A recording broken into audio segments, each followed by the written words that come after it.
বিসমিল্লাহির রহমানির রহিম। আসসালামু আলাইকুম। কখনো কখনো দেখা যায় যে রাতের বেলায় ব্লাড সুগার স্পাইক করে।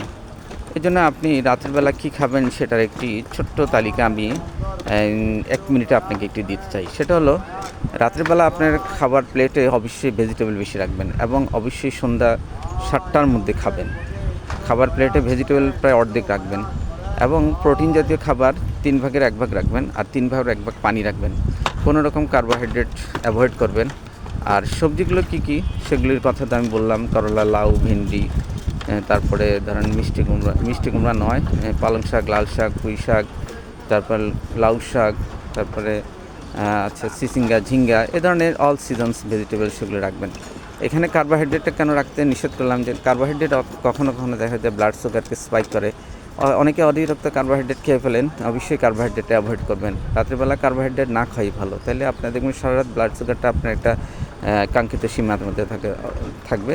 তবে খাওয়ার পর একটু 10 থেকে 15 মিনিট হাঁটবেন এবং অবশ্যই তেলে ভাজি জিনিস, বিশেষ করে ফ্রাই করা জিনিসগুলো অ্যাভয়েড করবেন এবং যেগুলি মিষ্টি জাতীয় খাবার এবং জুস জাতীয় খাবার, মিষ্টি যেগুলি হাই গ্লাইসেমিক ইনডেক্স যেসব ফ্রুটসে থাকে সেগুলো খাবার অ্যাভয়েড করবেন। তো ডিয়ার অডিয়েন্স, রাত্রিবেলা ব্লাড সুগার স্পাইক করার জন্য নিয়মগুলো ফলো করেই দেখতে পারেন। আসসালামু আলাইকুম রহমতুল্লাহ।